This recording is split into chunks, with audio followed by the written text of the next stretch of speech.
how far in advance does someone need to start planning their wedding? 2 years. Really? No. I just want people to give me more notice. Yeah. So I'm putting it out there in the universe. I heard you're supposed to do that. I'm like, everyone, I need 2 years to plan your wedding. So go get engaged.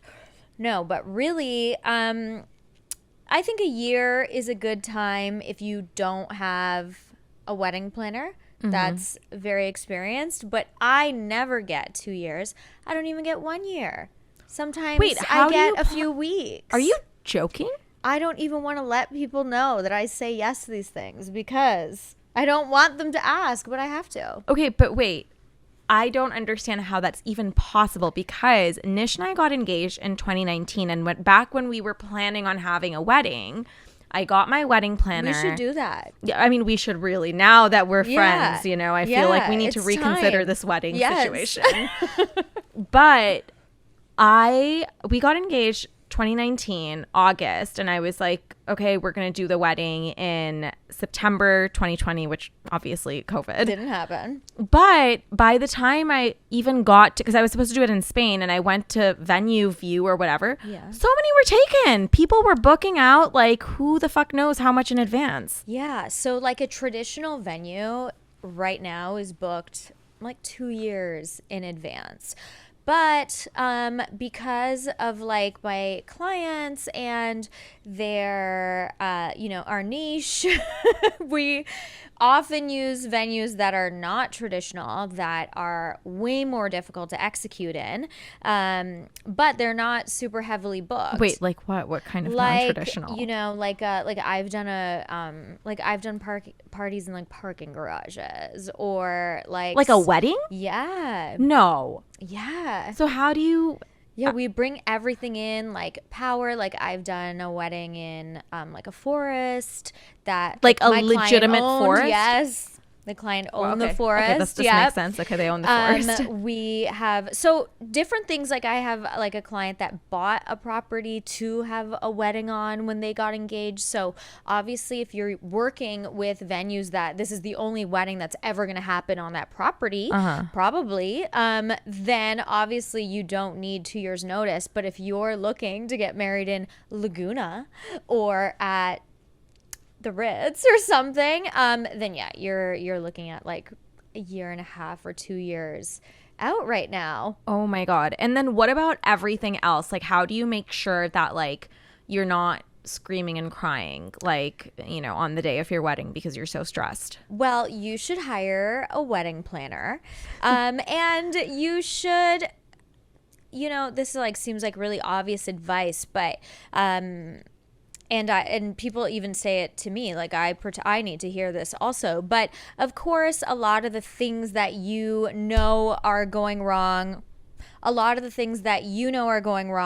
no one else really knows are going wrong. And of course, you care the most. So, really think about if you've ever noticed something like that happening at someone else's wedding. I was speaking to a friend today who just got engaged, and she was asking me about a venue in Malibu, and she was like, have you worked at this venue? And I was like, yes, I have. And she said, do you like it? I said, yes. And she said, I just don't like that they make you stop partying at 10 p.m. And I said, all of the venues make you stop partying outside at 10 p.m. And she said, no, they don't. And I said, yes, they do. And, and I was like, in her mind, really, she's like, every wedding I go to, I'm there until 3 a.m. partying, but that's not true. So it is like, and so if you really think about it, you're having a really different experience than your guest, because she's been to 100 weddings for other people, has left at 10 and hasn't even noticed that it's 10, like in her mind, she doesn't really know, there's like a noise restriction. The guests just don't know. They don't know that it's done because there's a noise restriction. But as the bride, like she was like, I can't imagine not having, my venue let me party until 3 a.m. And it's just a really different experience for the bride than for the guests. It's true. Do you know what I mean? Yeah, and I was like, no one lets you do that. And she was like, of course they do. And I was like, they don't. And so then, wait, what happens if someone wants to party till 3 a.m.? Well, you have to have an after party. Yeah. Okay. And it has See, to be, I don't know these things because I've never had a wedding. Well, now's the time. I'm going to tell you everything you know. You have to have an after party, and it has to be indoors. There is a lot of sound restrictions in Los Angeles and actually everywhere. Mm-hmm. It's like I do weddings and parties all over the world, and everyone is picky about this. So do not feel like it's just, wherever you're from. It's not wherever you're from. It's everywhere. Almost everywhere. Like Toronto is like this too. Yeah. I think it might be 11 in Toronto. Don't quote me. Yeah. But you have to have an after party inside so you can have amplified music. So interesting. Okay, so I know that you were saying right before we started that you had, like, you were planning a vow renewal. Right. Do you feel like after COVID, because of how many people, I guess, decided to get married during the pandemic, people are kind of celebrating in, like, a little bit of, like, a different way by doing things like vow renewals, or like, have you noticed trends like that? I think that everyone is like revenge celebrating. So they're like, I need to have a party. What do I got? I am obsessed with this. Yeah. They're like, what do I got coming up? Yeah, that'll do. That'll work. Like, let's celebrate that, which is great, for all, if all of you were doing wellness checks on your party planning friends during COVID, they were not okay. And now they're not okay also because now we're too busy. But it is much better than not being busy at all. So yeah, people are celebrating everything. I love it. Okay, so I feel like I need a theme. It's maybe it's too late for a wedding. I don't know, Melissa. What do you think? What's like the threshold? Never too late. It's never too late, and I think that it's important to celebrate, and I think that a lot of things, not everything, but a lot of things are getting, progressively a little bit more casual. Think about like what you used to wear to go to work, and what, a lot of things are getting more and more casual, which is great, especially post-pandemic. Yeah, totally. Like I can't even imagine.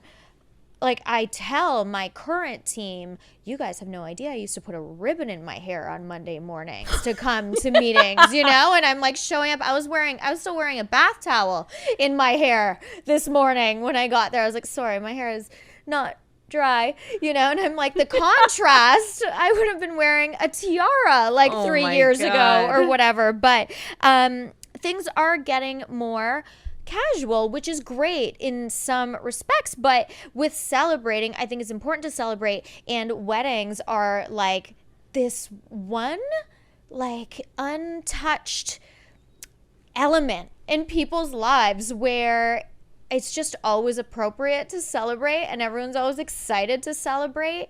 And that's why I personally, like, my aesthetic is probably different than like a very traditional wedding, but there's some things that I never take out of weddings. I always have a wedding cake.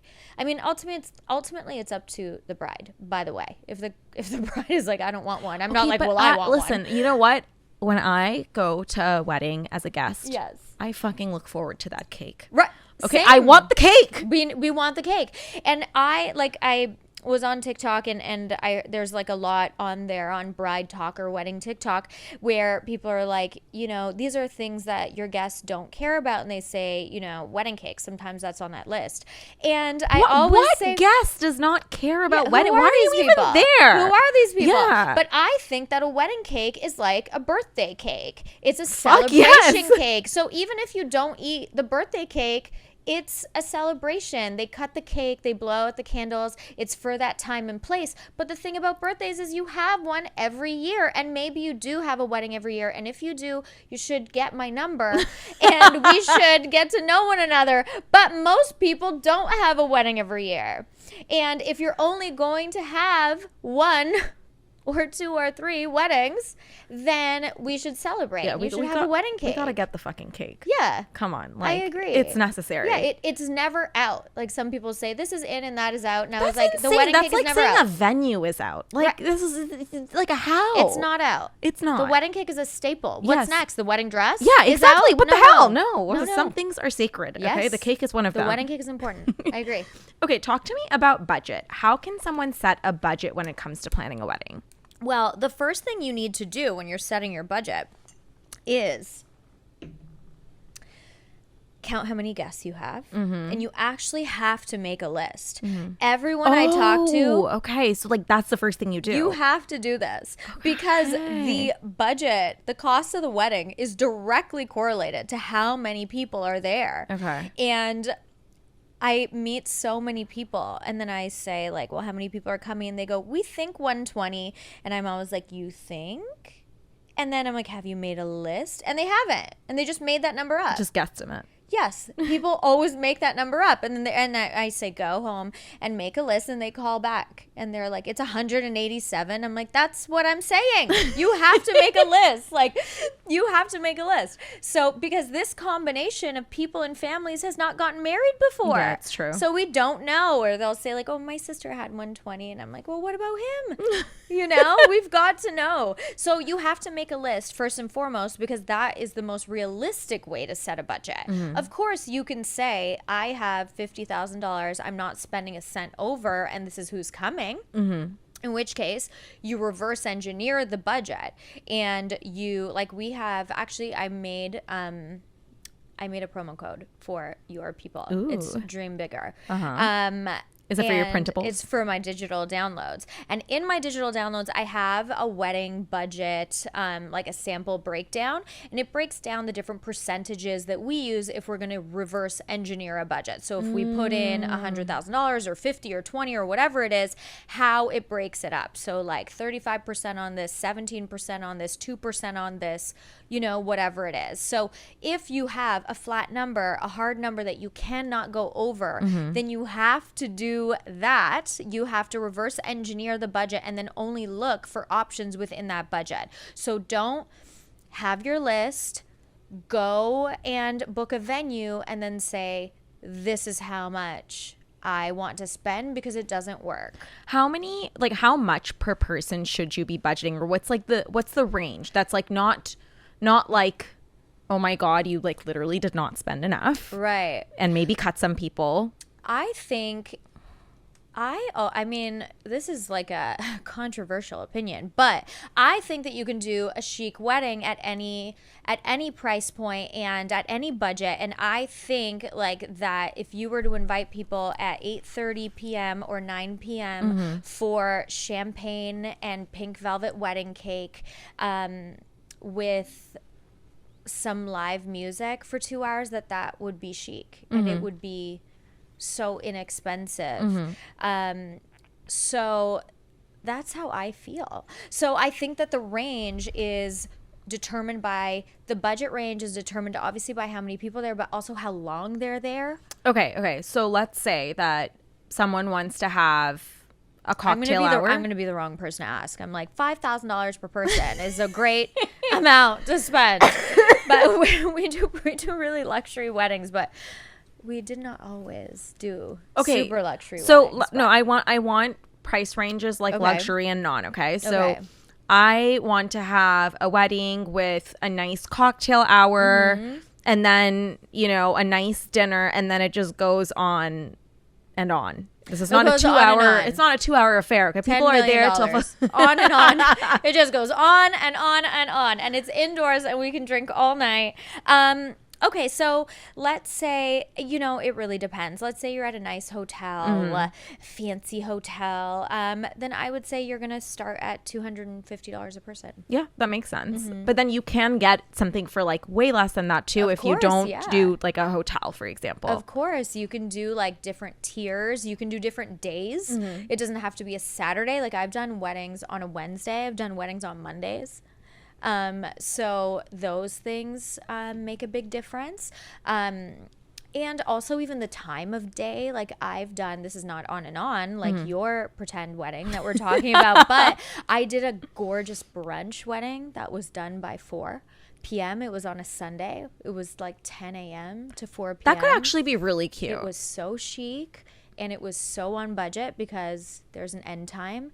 And, you know, the bar consumption is very different from 11 a.m. to 4 p.m. than it is from 8 p.m. to 2 a.m. So there's a lot of variables. Yeah. And different venues come with different things. So some venues have tables and chairs and linens and plates. Some don't. Some venues you need to bring in a generator. Some venues you even have to bring in a dumpster. You can't even dispose of anything there.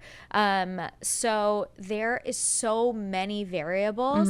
And if you're budget conscious, then always use a venue where there's an infrastructure and that they have done weddings. There's a lot of people will say, I don't want a typical wedding venue, but the thing about typical wedding venues is that they're much more affordable because they have an infrastructure to do weddings. If it's not a typical wedding venue, they do not have the things you need to do weddings, so you have to bring those in. And all the labor associated with bringing it in and all the labor associated with picking it up at 2 a.m., which is a very different story than a hotel where maybe they do a lot of weddings, but they have all of this in a room and they have staff that's already there and they have valet that's already there and they have a kitchen, and that kitchen has a deep fryer for your French fries late night. When we did a wedding in a forest, there's no deep fryer. We got to bring that in. Well, that's what we want.